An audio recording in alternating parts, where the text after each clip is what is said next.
Europe گیا, America's گیا, middle asset ہوتا ہوا پاکستان بھی آیا. یہ دسمبر کے آخر میں اور جنوری فروری میں ہمارے ملک میں اس کا پہلا ایک کیس ظاہر ہوا.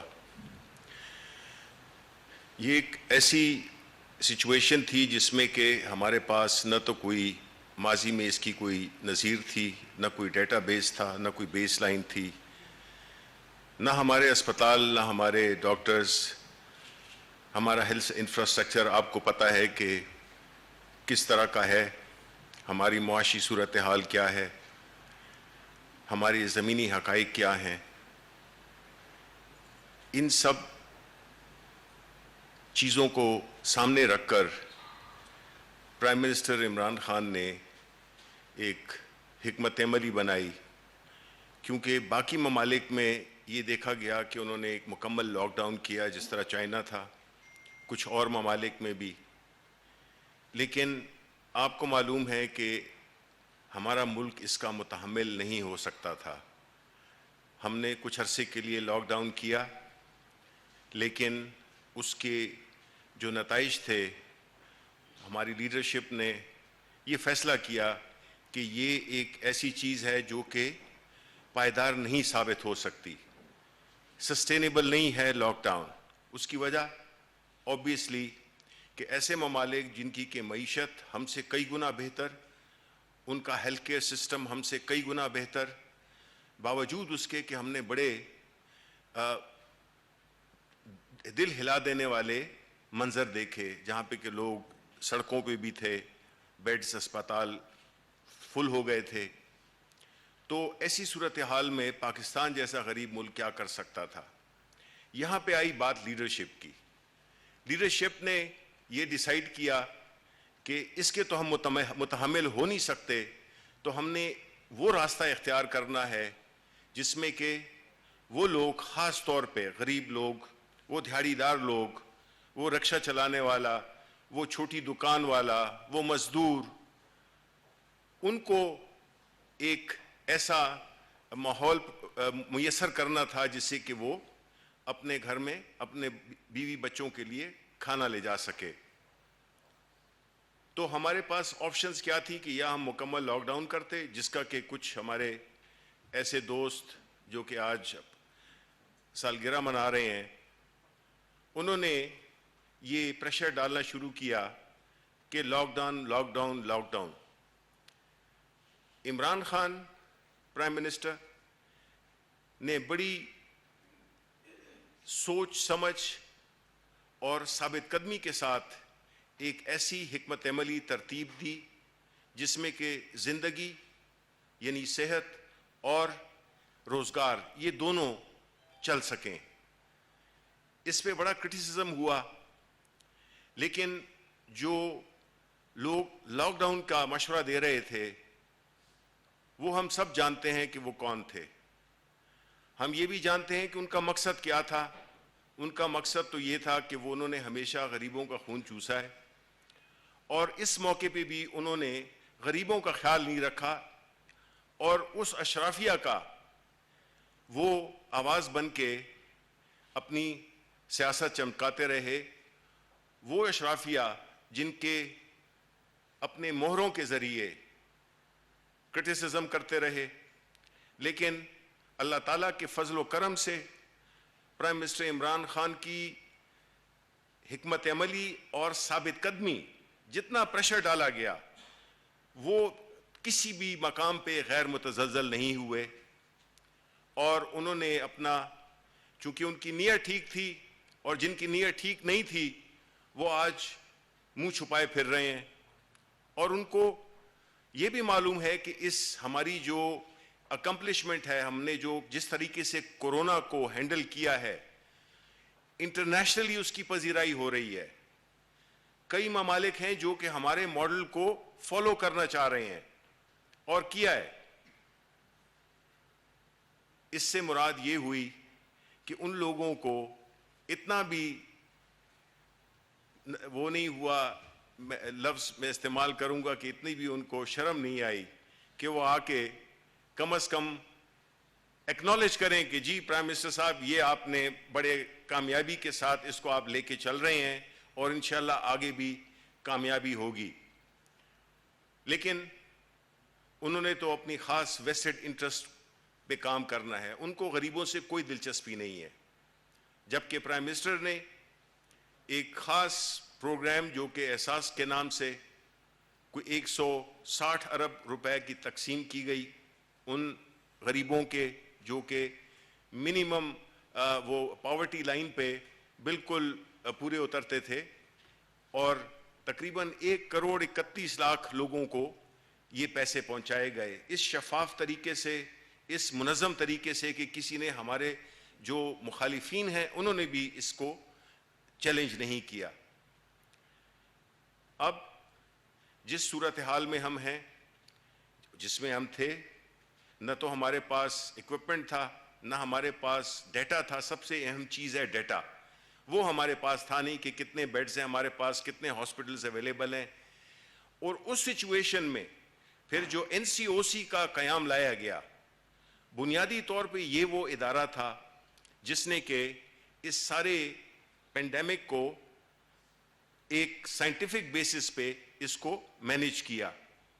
میں اس وقت پاکستان کے عوام، doctors, nurses, paramedical staff, police, district administration, یہ جتنے بھی لوگ تھے جنہوں نے کہ انتھک محنت کے ذریعے اپنی جانیں خطرے میں ڈال کے، اور آپ کے صحافی بھی، میڈیا نے جو رول ادا کیا وہ قابل رشک ہے. اور اس نے ایک بار پھر ہمیں، ہمارے ملک کو یہ یقین دہانی کرائی ہے کہ اگر خدا نہ خواستہ ہم پہ کوئی آفت آ پڑے تو اس کے لیے ہم ایک قوم بن کر کھڑے ہو سکتے ہیں.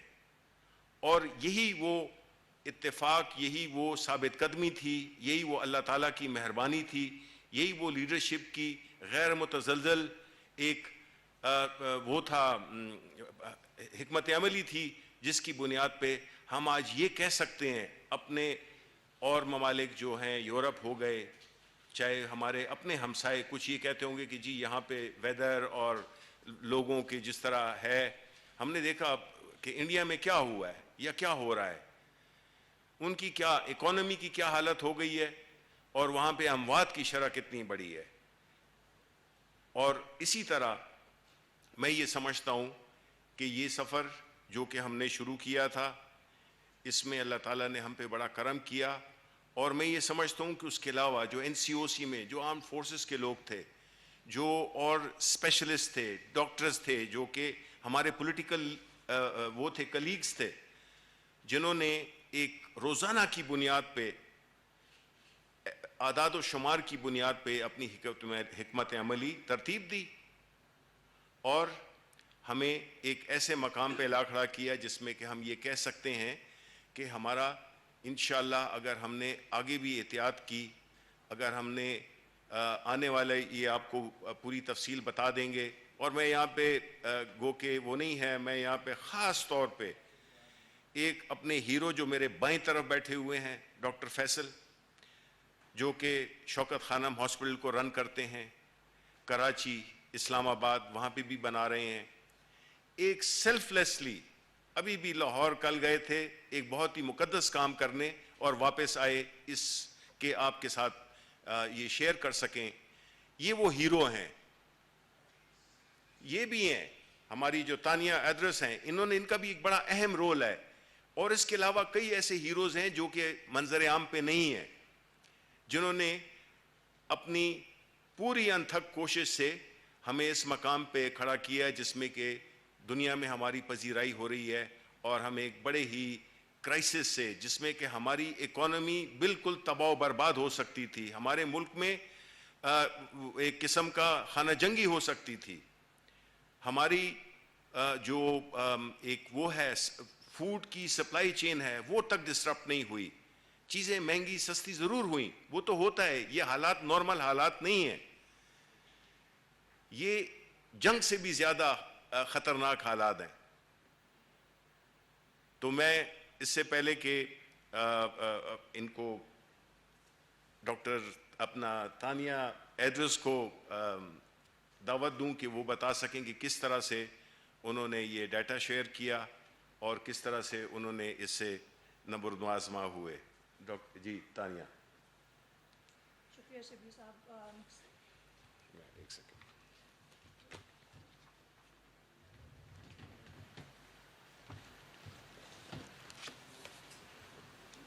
السلام علیکم جی. شکریہ شبیر صاحب.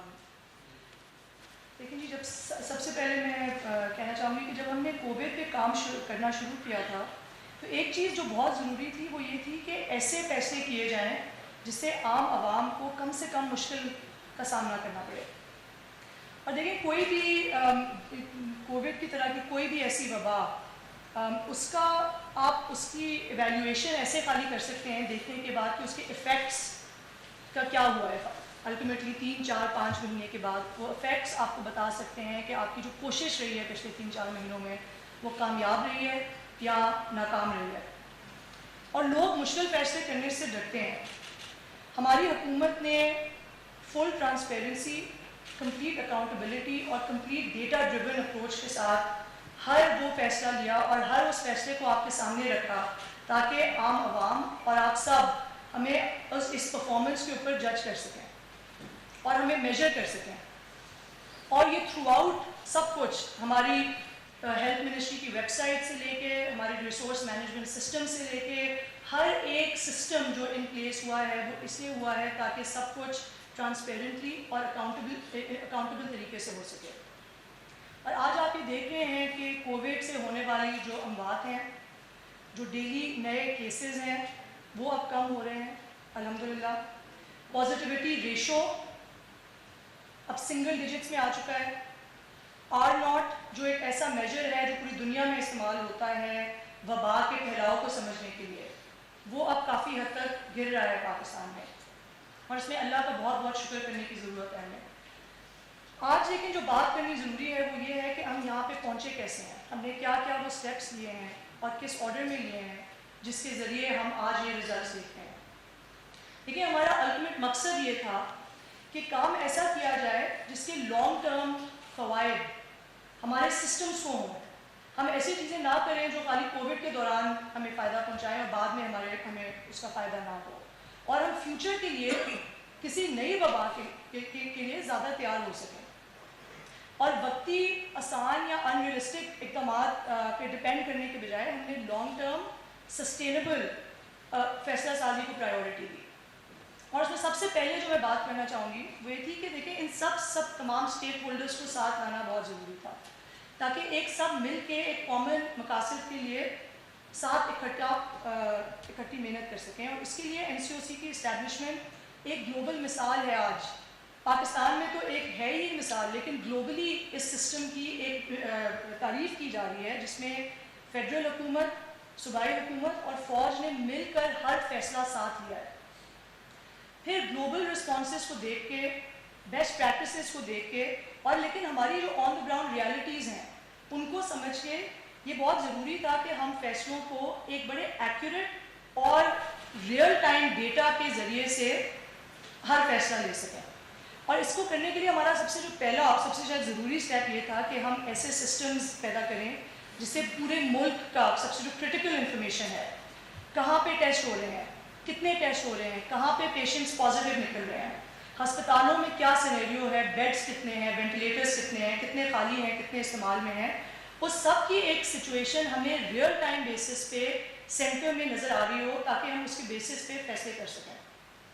فروری میں جب اس وبا کا پہلا کیس پاکستان میں آیا تھا ہمارے پاس ایسا کوئی سسٹم موجود نہیں تھا, اور مجھے بہت فخر ہے کہ ہم سب نے مل کے NCOC کے اندر فیڈرل لیول پہ, پروونشل لیول پہ, ملٹیپل اداروں نے مل کے ان سب سسٹمز کو آج بنایا ہے جس کے تحت آپ آج سب یہ رپورٹنگ دیکھ رہے ہیں.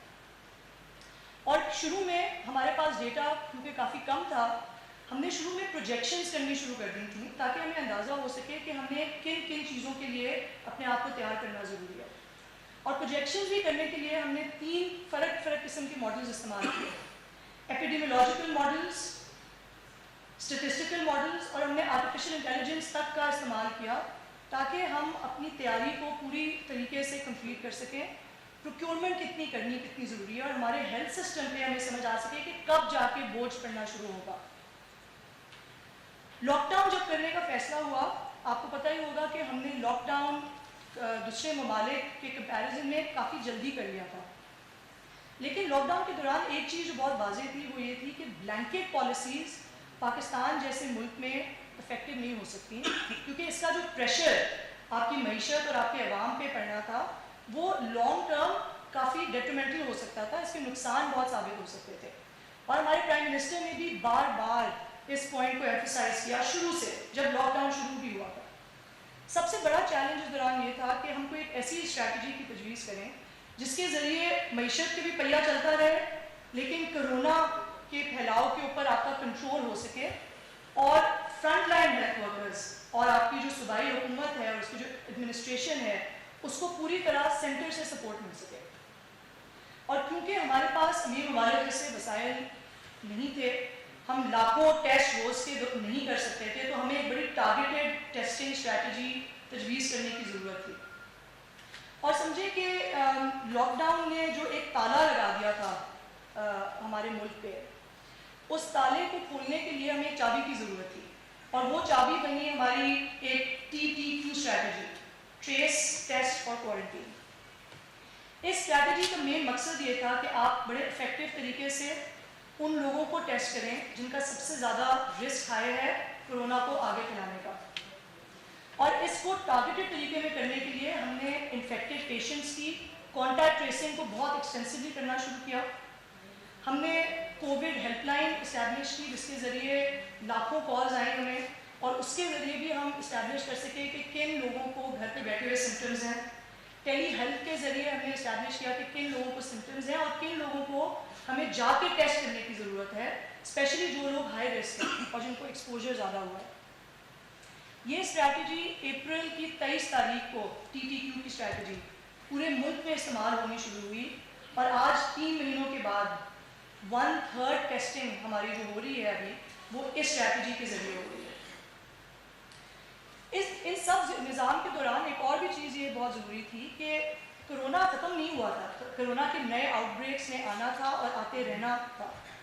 ہمارا کام یہ تھا کہ ہم ان آؤٹ بریکس کو جتنی جلدی آئیڈینٹیفائی کر سکیں اور اتنی جلدی ان کو کنٹرول کر سکیں. وہ ہمارا کام تھا کہ ہم اس کو اس طرح کریں تاکہ ہمیں دوبارہ پوری طرح لاک ڈاؤن کی طرف نہ جانے کی ضرورت پڑے. اور کیونکہ ہم نے اس ڈیٹا کی بنیاد کے اوپر کام کر لیا ہوا تھا، ہمارے پاس انفارمیشن آ رہی تھی ریئل ٹائم کہ پیشنٹس کدھر سے آ رہے ہیں، کتنے آ رہے ہیں، کس جگہ پہ کتنی تیزی سے پیشنٹس پازیٹیو ہو رہے ہیں، اس جگہ کی آبادی کتنی ہے.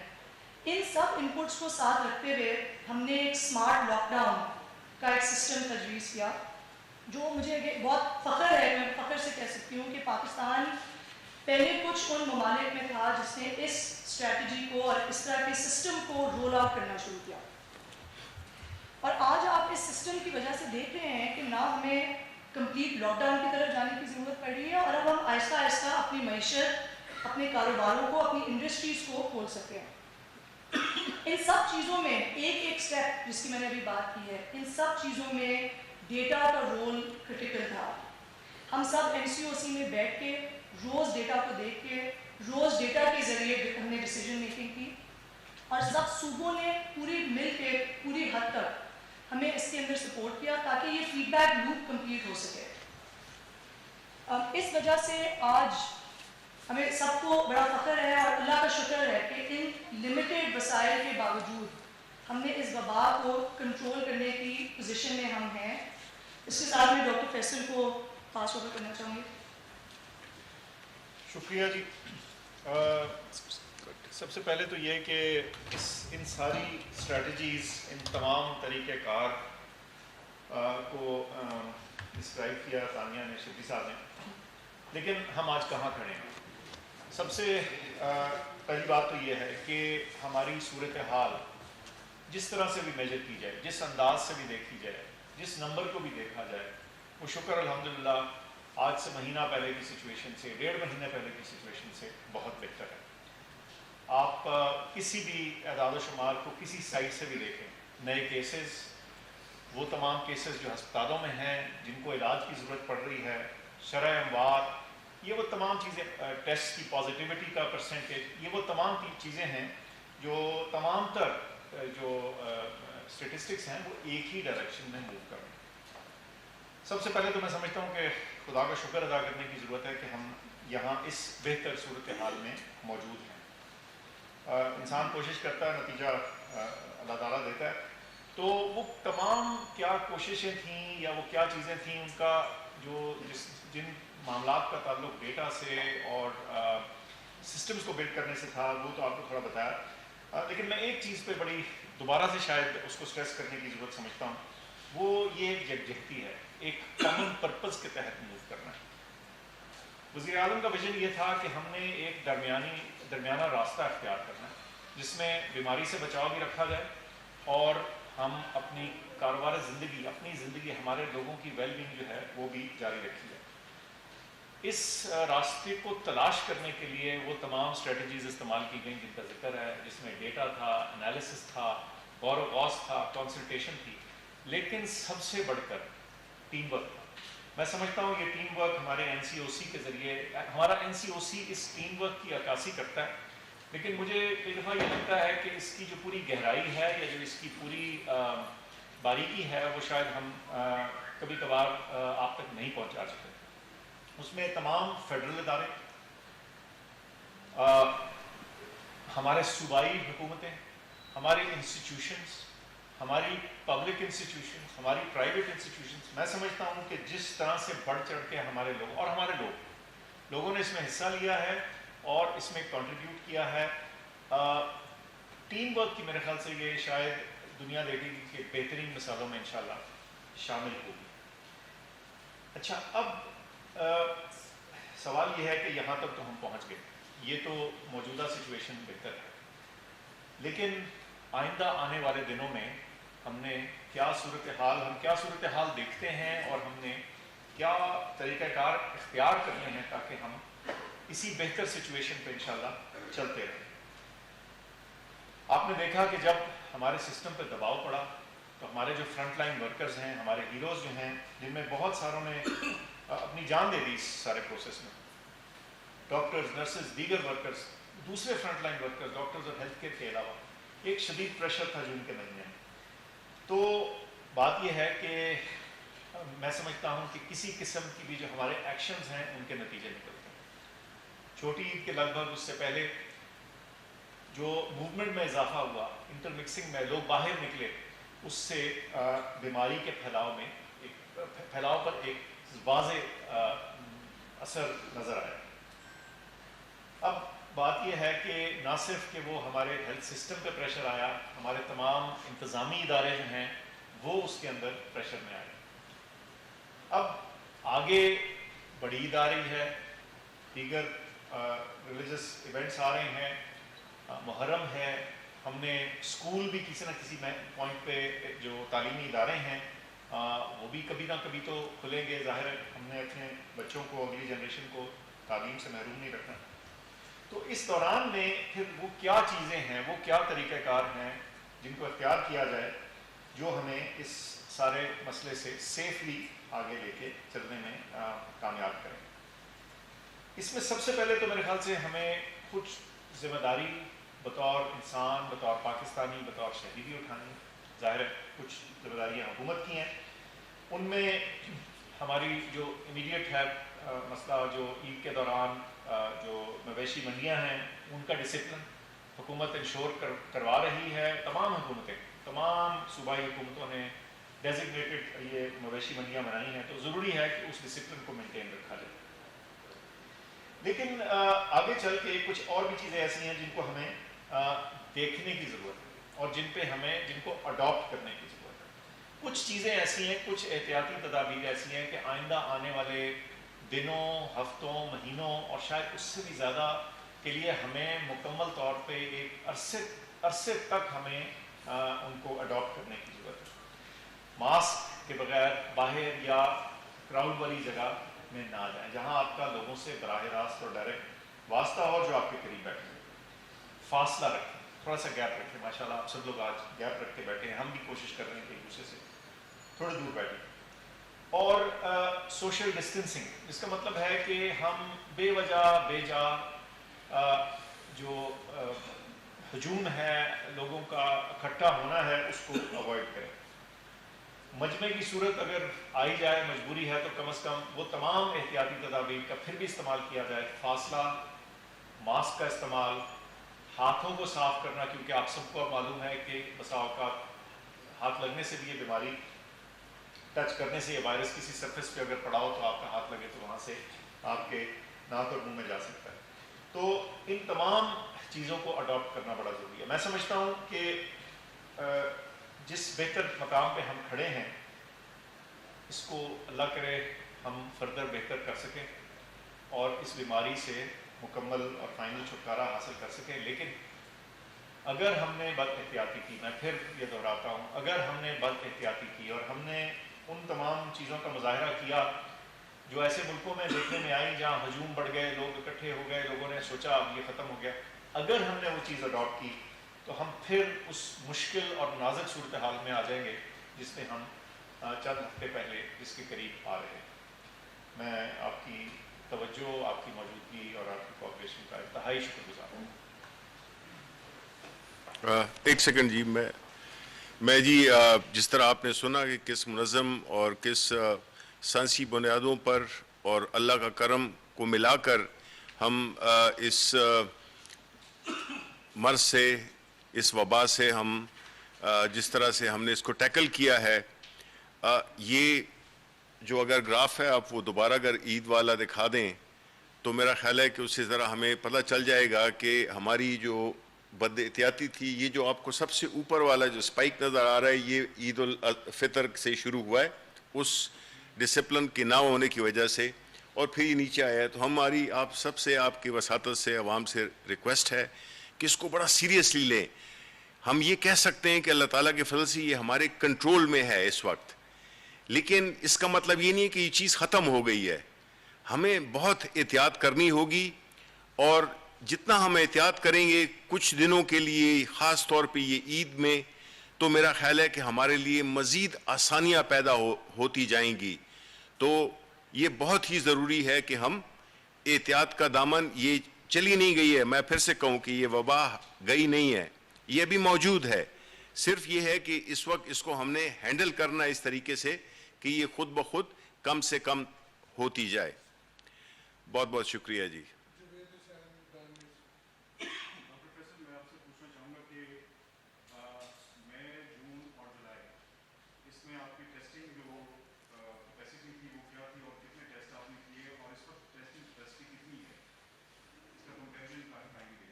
ٹیسٹنگ کیپیسٹی لگاتار بڑھی ہے جی. ایک تو اچھی بات یہ رہی ہے، چند سو ٹیسٹ سے، 200-400 ٹیسٹ سے معاملہ شروع ہوا تھا، اور یہ ٹیسٹنگ کیپیسٹی 50,000 سے اوپر اس وقت موجود ہے، اور اس سے بھی زیادہ فوراً ڈپلوائے کی جا سکتی ہے. 70-75,000 تو کسی ایٹ اینی گیون ٹائم اس کو لے جایا جا سکتا ہے. تو اس کی جو اس میں لگاتار اضافہ جو تھا، اس کے 2-4 طریقہ کار تھے. ایک تو یہ کہ نئی لیبس ایڈ کی گئیں، دوسرا یہ کہ تھوڑی سی ایفیشنسیز ان لیبس کے اندر تھوڑی بہتر کی گئیں، ان کو سپلائی کیا گیا. تو اس وقت کیپیسٹی کا ہمارے پاس کسی قسم کا کوئی کمی نہیں.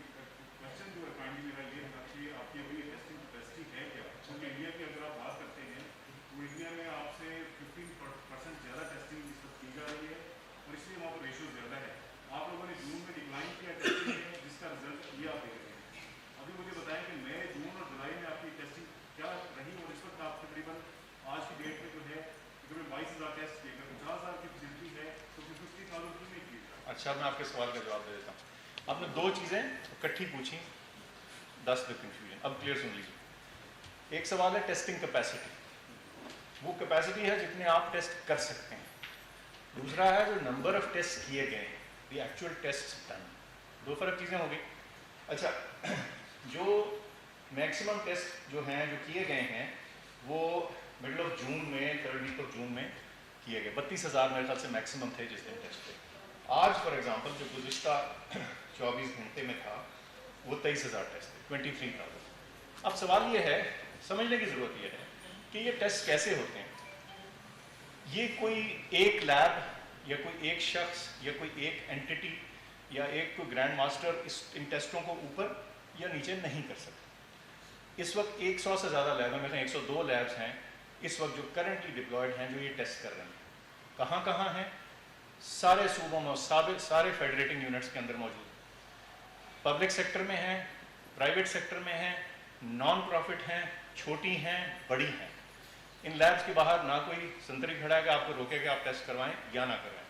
سو جو ٹیسٹوں کی آٹومیٹک ڈیمانڈ اڈاپشن ہے وہ بیسڈ ہے لوگوں کے سمٹمز یا پرسیوڈ نیڈ.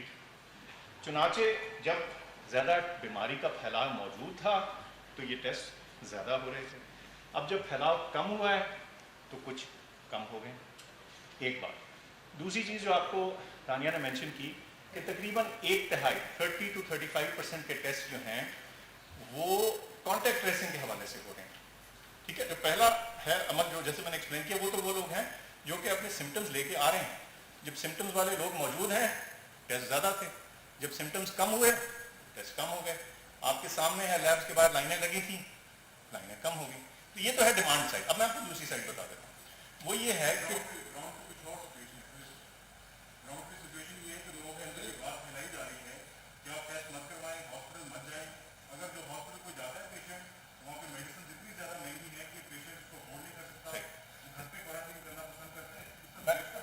میں اگر بات مکمل کروں تو آپ کا آنسر آ جائے. دوسری بات ہے کانٹیکٹ ٹریسنگ. ٹھیک ہے, جس کو TTQ بولا گیا. کانٹیکٹ ٹریسنگ میں ایک شخص پازیٹیو آ گیا. اب جو انتظامی سسٹم ہے اس کے ذریعے ان کے جو کانٹیکٹس ہیں ان کو جا کے ٹیسٹ کیا جائے. یہ وہ چیز ہے جس میں کہ تھوڑی بہتری لازماً لائی جا سکتی. اور آپ کو بتاؤں اس میں بہتری آئی ہے. اوسطاً آج کل فار ایچ انڈیکس پیشنٹ تقریباً 5 کے قریب لوگ ٹیسٹ ہو رہے ہیں. اچھا, آپ نے جس چیز کا ذکر کیا وہ ہیلتھ سیکنگ بیہیویئر ہے. لیکن اس میں تھوڑا بہت پلس مائنس چینج آ سکتا ہے, لیکن آپ نے اس کو پورے پیرائے میں دیکھنا. اگر ایسے ہوتا کہ ٹیسٹ نیچے ہوتے اور آپ کے ہسپتال بھرے ہوتے تو پھر یہ بات ہو سکتی تھی. لیکن آپ گراؤنڈ میں بھی پوچھ لیں, اینیکڈوٹل انفارمیشن پوچھ لیں, اس ہسپتال کے 10, 20, 25, 50 بڑے ہاسپٹلس کو پول کر کے دیکھ لیں, ہر کسی کی جو کووڈ کی آکیوپینسی تھی وہ واضح طور پہ نیچے آئی. تو اس میں بھی کوئی شک نہیں, بات نہیں. ٹھیک ہے نا, یہ تو آپ کو معلوم ہوگا. سو اس لیے بات یہ ہے کہ ان اعداد و شمار کو کانٹیکس میں دیکھنا ضروری ہے. اور جب آپ کانٹیکس میں دیکھتے ہیں تو لوور ٹیسٹ جو ہیں وہ کسی صورت بھی کسی قسم کی کنسپریسی یا ڈیزائن کے تحت نہیں. اٹ از, انگریزی میں بولتے ہیں نا, دس از دا وے دا کوکی کرمبلز. یہ وہ. جی تھینک یو جناب محترم شفیع فراز صاحب, اسد عمر صاحب. یہ سر لاک ڈاؤن کے آغاز سے لے کر اب تک پاکستانی قوم نے انتہائی مشکل کے ساتھ وقت گزارا ہے اور گزار رہے ہیں. میرا سوال سر یہ ہے کہ لاک ڈاؤن کے آغاز سے اب تک وقفے سے یہ اس بات کا اظہار ہوتا ہے کہ یہ لاک ڈاؤن اشرافیہ میں اس کا کنٹریبیوشن ہے. یہ پاکستانی قوم جاننا چاہتی ہے کہ وہ اشرافیہ میں کون لوگ ہیں جن کی وجہ سے یہ وزیر اعظم صاحب نے بھی اور مختلف حلقوں میں بھی یہ بات ہوتی ہے. اشرافیہ کے بارے میں ذرا وضاحت چاہیے. نہیں, اسد منی ڈاکٹر فیصل ہیں. میں یہ کہنا چاہتا ہوں کہ اشرافیہ کا آپ نے سوال پوچھا کہ اشرافیہ کون ہے. اشرافیہ آپ بھی جانتے ہیں اور آپ وہ بھی جانتے ہیں کہ ان کے مہرے کون ہیں, جن کی مسلسل یہ کوشش تھی کہ اللہ نہ کرے کہ یہ وبا اتنی شدت اختیار کر جائے کہ ہماری خدا نہ خواستہ ہماری اکانومی کلیپس کر جائے.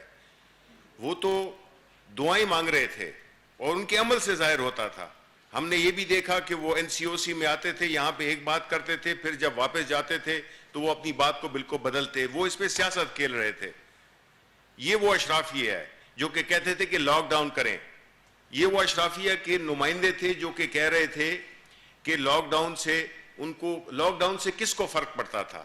غریب کو پتہ فرق پڑتا تھا نا. باقی جو تھے, یہ جو اشرافیہ ہے اس کے پاس تو سب کچھ موجود ہے. یہ تو 1 سال بھی گھر میں رہ سکتے ہیں بغیر کچھ کیے ہوئے, بیکاز اتنا لوٹا ہے کہ ان کی تو نسلیں بھی یہ استعمال کر سکتی ہیں. یہ تو ہمیں تو یہ جو اللہ تعالیٰ نے ہمارے جو یہ ہیروز ہیں ان کی انتھک محنت کی وجہ سے ہم آج اس سچویشن میں ہیں کہ یہ کوئی ایسی بات نہیں ہے کہ جو ہمارے کوئی ذہن کی اختراع ہے یا ہم اس کو انڈر پلے کر رہے ہیں, کم بتا رہے ہیں.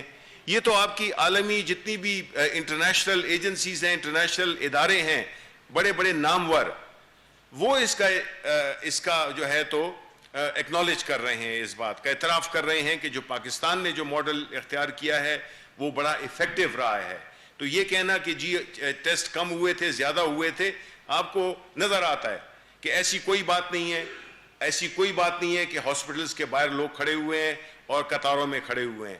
یہ اللہ کا کرم ہے, یہ ہماری نیک نیتی تھی, یہ ان کی اس اشرافیہ کی بدنیتی تھی جس کی وجہ سے اللہ تعالیٰ نے ہم پہ رحم کیا ہے اور ہم ایک بہت سیف مقام کی طرف جا رہے ہیں. اچھا سر, لاک ڈاؤن کے بارے میں پوچھنا تھا کہ یکم کو عید ہے, تو ان دنوں میں کوئی سختی آئے گی لاک ڈاؤن میں یا اسی طرح چلتا جیسے آ رہا ہے, اور عید کے بعد کیا پلان ہے؟ جی, عید کے کچھ خصوصی اقدامات ضرور ہیں.